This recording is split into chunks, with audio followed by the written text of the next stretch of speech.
So what I did was make all the logic gates from an AND gate using this device developed by Wang and others. And in the end, I also created a 1-bit adder with them, and I have some pseudocode kind of stuff to tell you how they work, because these gates are a bit different. So the first part is just a reminder of my last presentation, really. So they created this device in order to try to bring back the memory unit from a computer or whatever into the CPU to make things faster, so that you don't have to communicate CPU memory.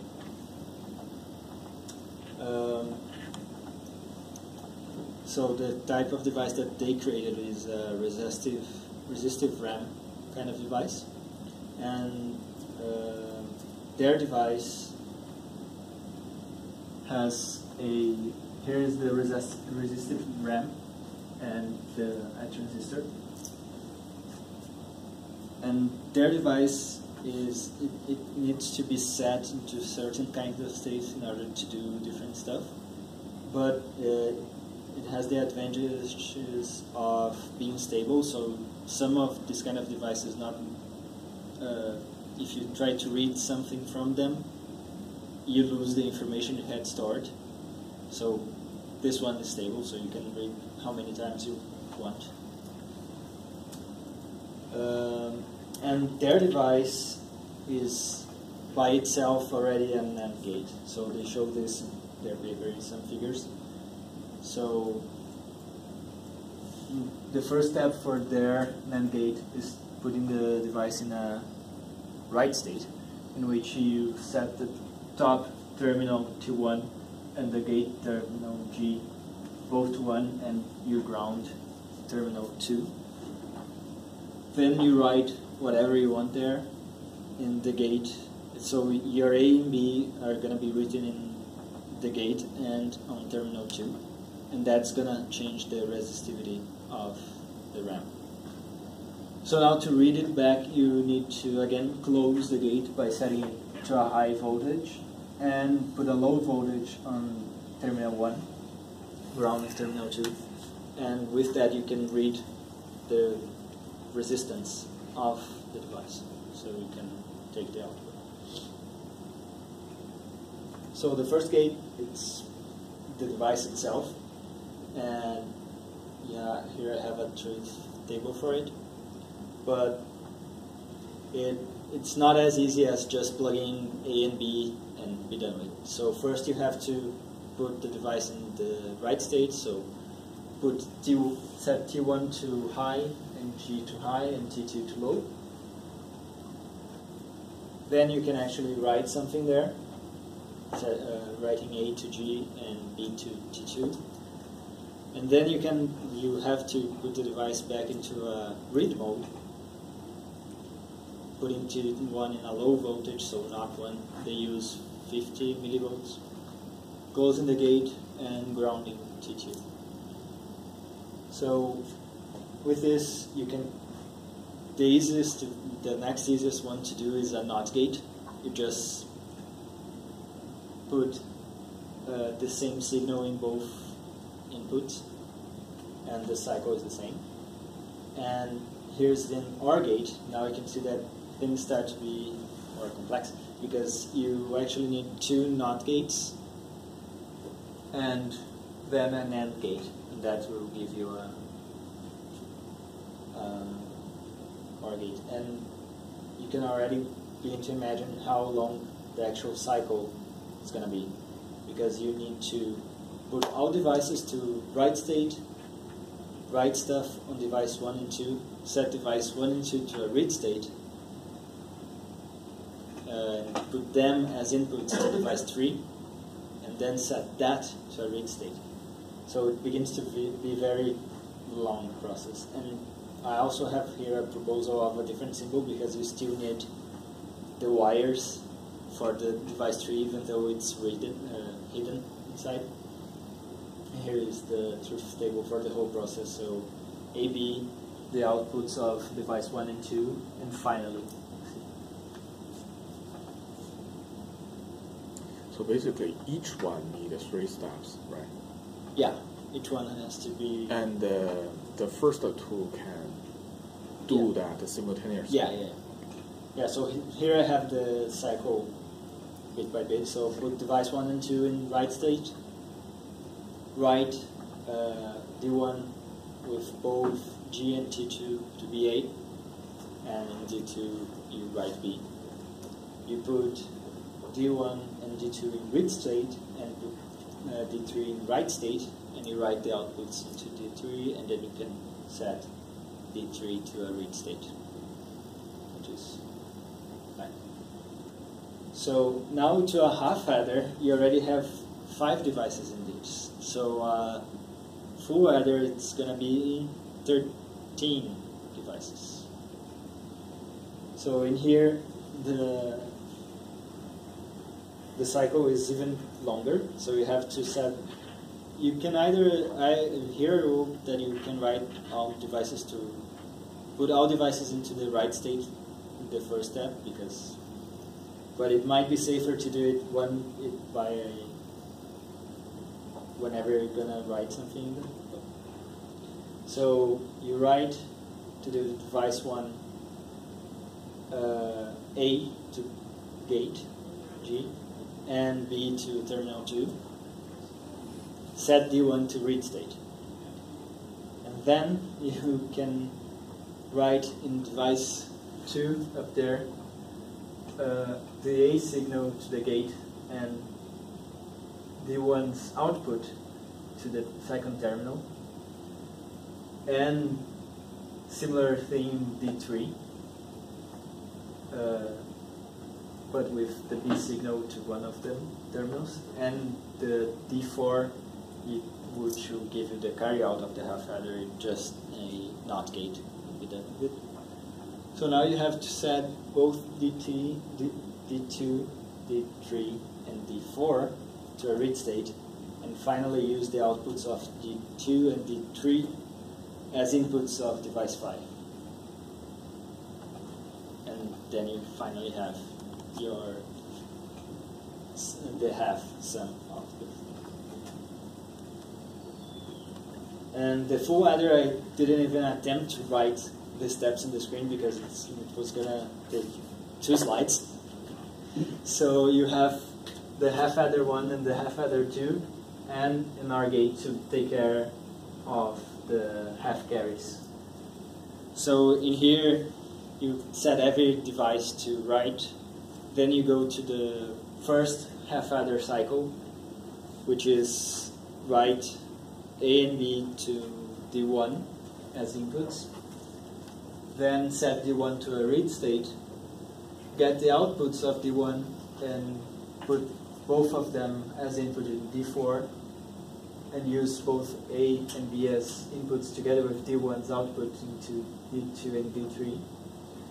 Set those to read state, use D2 and device 3 outputs as device 5's input, set device 5 to read state, and then you can do the whole process again to the second half adder, with carry in taking the place of one of either A or B, and the half sum of the first half adder taking the place of either A and B. Do the whole thing again, and then you can finally get the half carries out and do the OR cycle. How many steps are there in the half adder?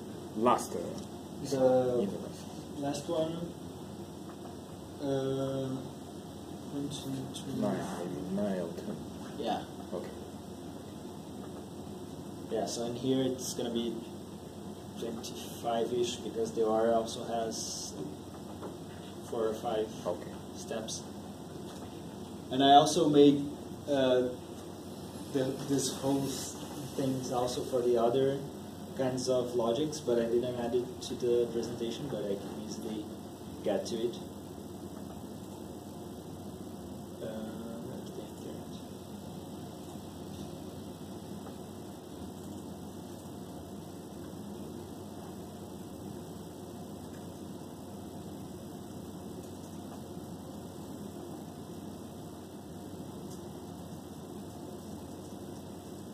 believe or not, you are almost able to publish some paper on that topic, because I saw some people working on this problem. They just build a baseline like yours, and then they try to eliminate some redundant steps in the procedure.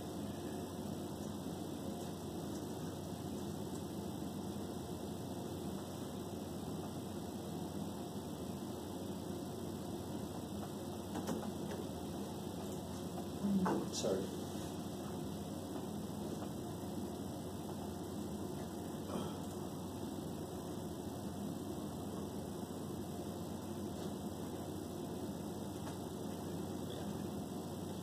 And already show you. So the AND gate is simply an AND gate with a NOT added to it at the end.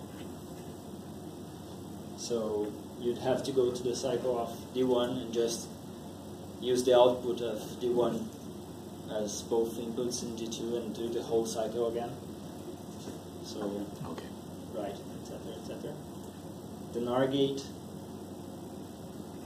is just an NAR gate with a NOT slapped on at the end, and it starts to be hard to actually set all the processes.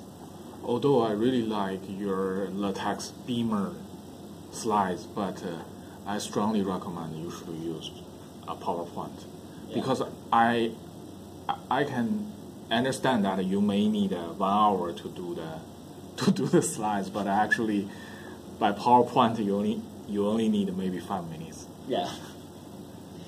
It's just my stubbornness maybe. Yeah.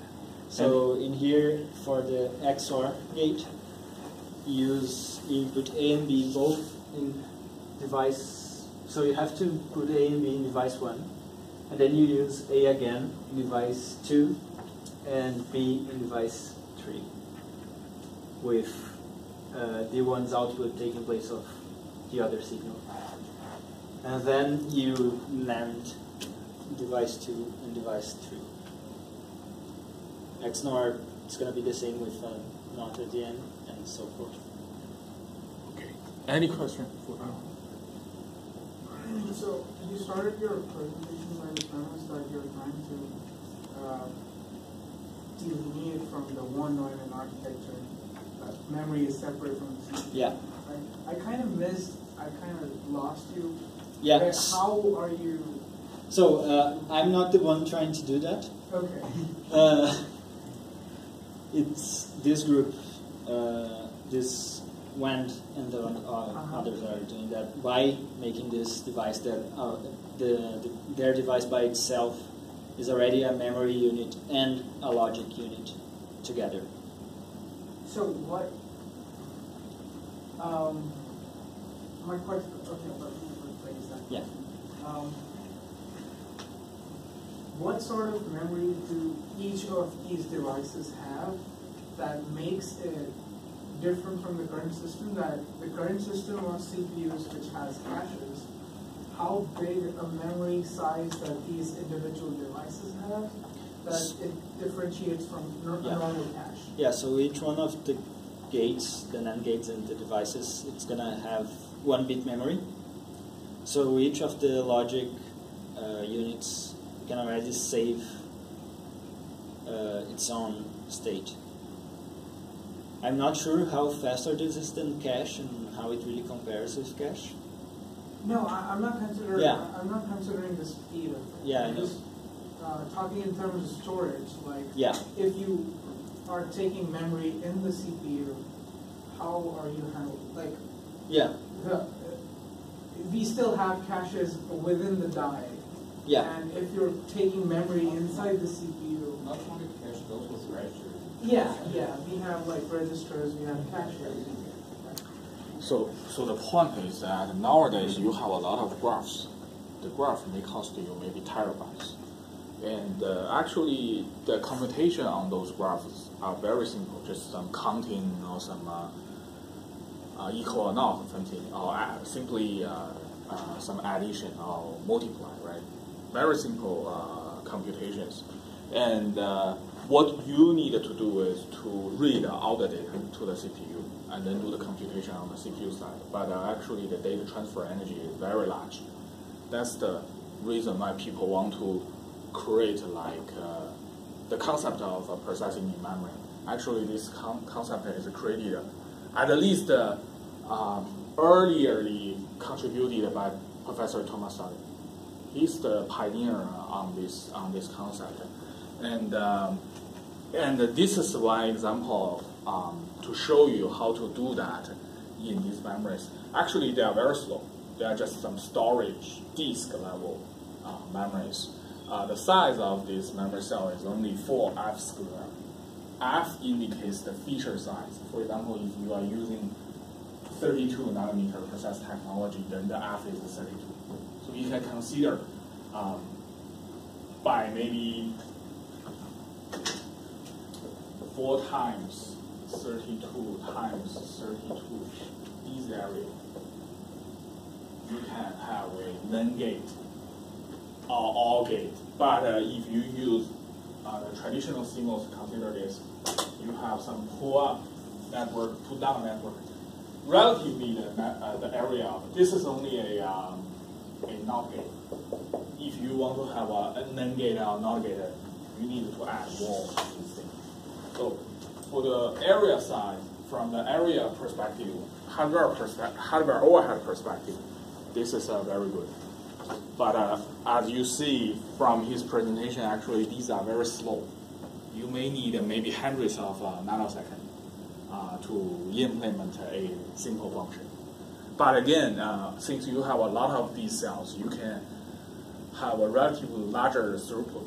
Throughput is good. So how to do the computation, for example, search graph efficiently. This is maybe a possible solution.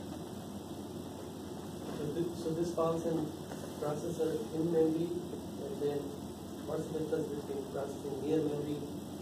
Can you relate to that concept? So in order to support a very high frequency, the fabrication technology you used in the memory, in the CPU is relatively expensive. You may need maybe more than 10 metal layer. Metal layer means the wire to connect your maybe memory controller and your CPU, or your cache and your core. So you need those metal layers to connect the component on chip. So for these process technology, you need more metal layers, but you cannot do that in the chip memories. For memory, you may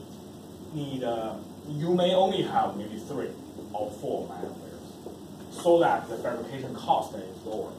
So it's very easy for you to get maybe 64 gigabyte SSD, flash, these RRAMs in the storage. But again, you can also use this process technology to implement some gates like this. But the overhead is to increase the area. Maybe if you fabricated this NOR gate on your CPU logic die, it will cost you maybe only 4 gates. This is only one example. But if you want to implement this by the DRAM or the disk process, SSD flash process technology, it will cost you roughly maybe 60 gates area. So you need to increase the size of each gate so that you can achieve some frequency. Otherwise, these cheap process technology is a few metal layer will be very slow. Is this area in nanometers or? Yeah, nanometer. Still nanometer. That's the reason why you cannot integrate maybe 4 gigabyte DRAM on your CPU die. Otherwise, people will do that in a very earlier stage of the CPU development. But actually, you cannot do that. You can only use SRAM. But SRAM is very large. It's about, so this guy is only 4F squared. Each SRAM will cost you 190 FPS. You can see that if you have the area for maybe 4 megabytes as RAM, this is your cache. You can have how many? At least 1 gigabyte these memories. 1 gigabyte of these memories will be equivalent to this 4 megabytes SRAM. SRAM is very expensive. Will all these presentations be accessible to all of us? Yes, I think so. You guys can update your slides to the cameras. You can upload your slides to the cameras.